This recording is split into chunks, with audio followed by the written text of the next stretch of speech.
James clear రాసిన atomic habits పుస్తకం గురించి ఈరోజు మనం మాట్లాడుకుందాం.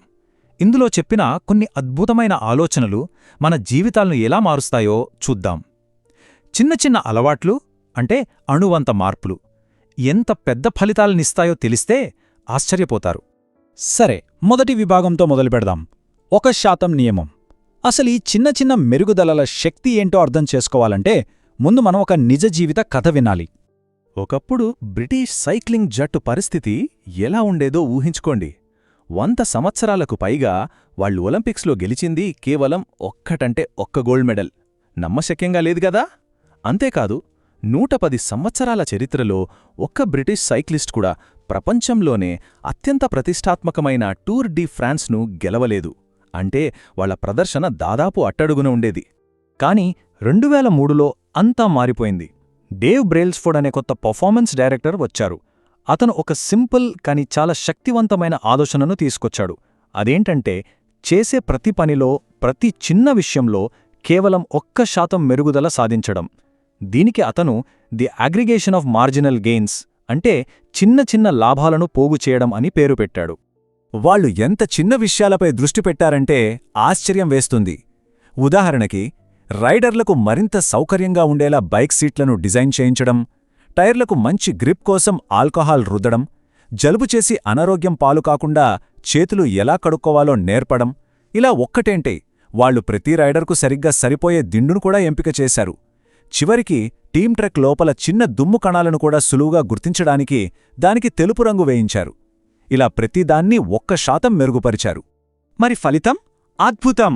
ఆ చిన్న చిన్న మెరుగుదలలు కలిసి సైక్లింగ్ చరిత్రలోనే అత్యంత విజయవంతమైన ప్రస్థానాల్లో ఒక్కటిగా నిలిచాయి. కేవలం 5 ఏళ్లలో 2008 బీజింగ్ ఒలింపిక్స్లో పతకాల వర్షం కురిపించారు. ఆ తర్వాత 2012 లండన్ ఒలింపిక్స్లో కూడా అదే జోరు కొనసాగించారు. అంతేకాదు, 5 సార్లు టూర్ డి ఫ్రాన్స్ గెలిచారు. ఇదంతా ఆ 1% మెరుగుదల వల్లే సాధ్యమైంది. సరే, ఇప్పుడు రెండో విభాగానికొద్దాం. కాంపౌండింగ్ శక్తి. అసలీ చిన్న అలవాట్లు ఇంత పెద్ద ఫలితాలని ఎలా సృష్టిస్తాయి? దాని వెనుకల ఉన్న మ్యాజిక్ ఏంటో ఇప్పుడు చూద్దాం. అలవాట్లు అనేవి ఒక రకంగా చెప్పాలంటే మన స్వీయ అభివృద్ధికి చక్రవడ్డీ లాంటివి. ప్రతిరోజూ కేవలం 1% మెరుగవడానికి ప్రయత్నిస్తే ఆ మార్పు మొదట్లో పెద్దగా కనిపించదు. కాని రోజులు గడిచే కొద్దీ దాని ప్రభావం విపరీతంగా పెరుగుతుంది. అలాగే మనం రోజుకు 1% దిగజారినా అంతే, మొదట్లో ఏమీ అనిపించదు, కాని చివరికి దాని ప్రభావం చాలా దారుణంగా ఉంటుంది. ఇక్కడ ఒక ఆశ్చర్యకరమైన విషయం ఉంది. ప్రతిరోజూ కేవలం 1% మెరుగుపడితే 1 ఏడాది చివరికే మనం మొదట్లో ఉన్నదానికంటే ఏకంగా 37 రెట్లు మెరుగ్గా ఉంటాం. ఆలోచించండి, 1% మార్పు ఎంత శక్తివంతమైనదో. అయితే చాలామంది మధ్యలోనే ఎందుకు వదిలేస్తారు? కారణం ఈ నిరాశాలోయ. మనం ఒక కొత్త అలవాటు మొదలుపెట్టినప్పుడు వెంటనే ఫలితాలు రావాలని ఆశిస్తాం. కాని నిజానికి ఫలితాలు కనిపించడానికి చాలా సమయం పడుతుంది. ఆ ఫలితాలు కనిపించని ప్రారంభ దశనే నిరాశాలోయ అంటారు. అక్కడే చాలామంది ఓపిక కోల్పోయి వదిలేస్తారు. ఇక్కడొక మంచి కథ ఉంది. ఒక వ్యక్తి ఒక పెద్ద రాయిని సుత్తితో పగలగొడటానికి ప్రయత్నిస్తున్నాడనుకుందాం. 100 సార్లు కొడతాడు, కాని రాయి మీద కనీసం ఒక గీత కూడా పడదు. కాని 101వ దెబ్బకు ఆ రాయి 2గా చీలిపోతుంది. ఇప్పుడు చెప్పండి, ఆ ఒక్క చివరి దెబ్బ వల్లే రాయి పగిలిందా? కాదు కదా. దానికి ముందు కొట్టిన ఆ 100 దెబ్బల శక్తి అంతా కలిసి ఆ చివరి దెబ్బతో బయటపడింది. మన ప్రయత్నాలు కూడా అంతే. ఇప్పుడు మనం 3వ విభాగానికి వచ్చాం. లక్ష్యాలకు బదులుగా వ్యవస్థలు. పురోగతి గురించి మనం ఆలోచించే విధానాన్నే మార్చేసే ఒక ముఖ్యమైన ఆలోచన ఇది. లక్ష్యాలు, వ్యవస్థలు రెండిటికీ తేడా ఏంటి? లక్ష్యమంటే మనం సాధించాలనుకునే ఫలితం. ఉదాహరణకు, ఒక ఛాంపియన్షిప్ గెలవడం అనేది లక్ష్యం. మరి వ్యవస్థ అంటే ఆ ఫలితానికి దారితీసే ప్రక్రియ. అంటే జట్టు ప్రతిరోజు ఎలా ప్రాక్టీస్ చేస్తుంది, ఎలాంటి ఆహారం తీసుకుంటుంది, ఎలా నిద్రపోతుంది, ఇదంతా వ్యవస్థ.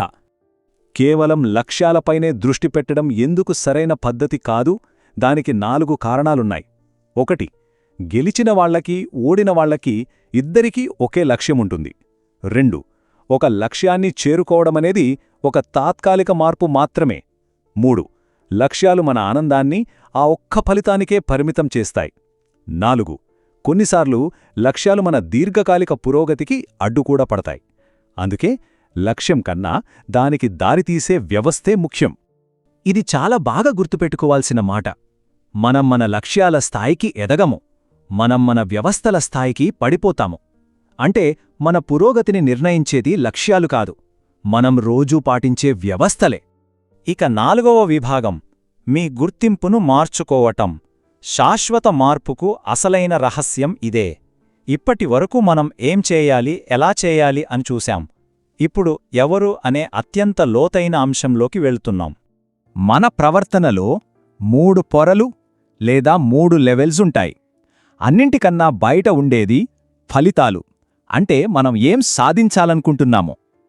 దాని లోపల ఉండేది ప్రక్రియలు, అంటే మనం ఏం చేస్తామో. అన్నింటికంటే లోపల కేంద్రంలో ఉండేది గుర్తింపు, అంటే మనం ఎవరని మనల్ని మనం నమ్ముతాము. నిజమైన మార్పు లోపలి నుంచి బయటకు రావాలి, అంటే గుర్తింపు నుండి మొదలవ్వాలి. చాలామంది ఫలితాల ఆధారంగా అలవాట్లు మార్చుకోవాలనుకుంటారు. అంటే నేను బరువు తగ్గాలి లేదా నేనొక పుస్తకం రాయాలి అని ఆలోచిస్తారు. ఇది బయటనుంచి లోపలికి వెళ్లే ప్రయత్నం. కానీ గుర్తింపు ఆధారిత అలవాట్లు నేను ఎలాంటి వ్యక్తిగా మారాలి అనే దానిపై దృష్టి పెడతాయి. ఉదాహరణకు, నేను ఆరోగ్యంగా ఉండే వ్యక్తిని అని నమ్మడం. ఈ రెండో పద్ధతే అత్యంత శక్తివంతమైనది. ఈ తేడాను ఒక చిన్న ఉదాహరణతో అర్థం చేసుకుందాం. సిగరెట్ మానేయాలనుకునే వ్యక్తికి ఎవరైనా సిగరెట్ ఆఫర్ చేస్తే అతను వద్దు, నేను మానేయడానికి ప్రయత్నిస్తున్నాను అని చెప్పొచ్చు. లేదా వద్దు, నేను ధూమపానం చెయ్యను అని చెప్పొచ్చు. ఈ రెండిటికి ఎంత తేడా ఉంది! మొదటి వాక్యం ఇంకా తనొక స్మోకర్ అనే పాత గుర్తింపుతోనే మాట్లాడుతుంది. కాని రెండో వాక్యం ఒక కొత్త గుర్తింపును బలంగా ప్రకటిస్తుంది. సో నిజమైన ప్రవర్తన మార్పు అంటే గుర్తింపు మార్పు. అంతిమంగా మనం చేసే ప్రతి చిన్న పని మనం ఎలాంటి వ్యక్తిగా మారాలనుకుంటున్నామో ఆ వ్యక్తికి వేసే ఒక ఓటు లాంటిది.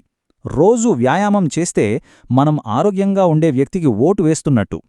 ప్రతి అలవాటు మన కొత్త గుర్తింపు బలపరుస్తుంది. ఇక చివరి విభాగానికి వద్దాం. ఇప్పటివరకు మనం నేర్చుకున్నదంతా కలిపి ఒక ఆచరణాత్మక ఆలోచనగా ఎలా మార్చుకోవాలో చూద్దాం. కాబట్టి ముగించే ముందు మనల్ని మనం వేసుకోవాల్సిన ప్రశ్న ఇదే: మనం ఎలాంటి వ్యక్తిగా మారాలనుకుంటున్నాం? మరి ఈరోజు మనం చేసే ఏ చిన్న అలవాటు ఆ వ్యక్తిగా మారడానికి వేసే ఒక ఓటవుతుంది? ఒక్కసారి ఆలోచించండి. చిన్న అడుగే కదా అని ఆపొద్దు. ఆ చిన్న అడుగే పెద్ద ప్రయాణానికి నాంది. Please do subscribe.